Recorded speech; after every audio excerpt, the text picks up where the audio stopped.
Milk is a nearly perfect food for the newborn calf. However, perhaps surprisingly, it's deficient in vitamins and trace mineral content, particularly for fast-growing, immunologically compromised calves. Quite frankly, milk fails to meet NRC requirements for most vitamins and trace minerals. I'm Dave Wood, Director of Sales and Tech Support at Animix, and today's 3-minute session is on vitamin and trace minerals for the milk-fed calf. This first graph shows what a gallon of milk, extrapolating from NRC what they show for the trace mineral, and I'll show you next slide, vitamin content in milk to a gallon. And then also looking at what NRC has established for the requirement for an average birth weight calf gaining 300 grams a day that's healthy. And you can see that in the case of manganese, copper, iron, and cobalt, milk falls extremely short. In zinc, which is critical for gut function, for improving gut integrity, it only meets 2/3 of the requirement, and selenium is highly variable.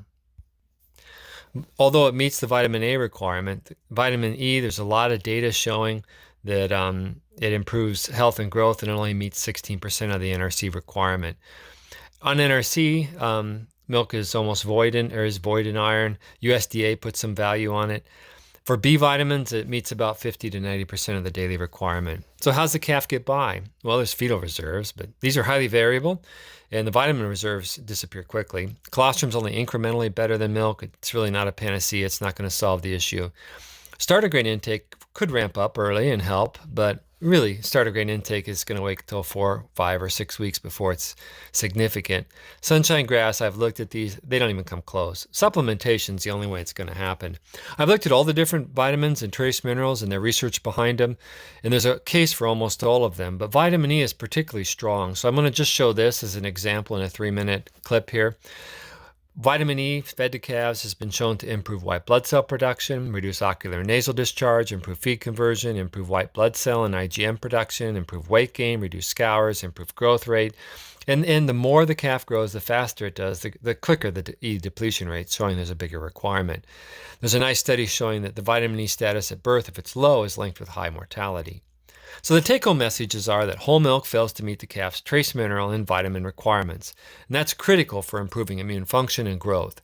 Colostrum falls short, fetal reserves are inadequate, starter grain is inadequate because it doesn't ramp up quick enough and there's no B vitamins. Data clearly shows that supplementing vitamins improves health and growth. B vitamins are likely under-fortified in milk replacers, particularly folic acid if they're on a full growth potential diet. Data shows there's a vitamin C requirement. 7 of 8 studies, in fact, showing improved either health, growth, or immune function. Despite that, NRC has not given it a requirement, which I think they should. Take note particularly of the critical nutrients like iron, selenium, and vitamin D. And feeding to genetic potential increases VTM requirements. Use only highly water dispersible, highly available sources of VTMs like what we make at Animix. Thank you for your time.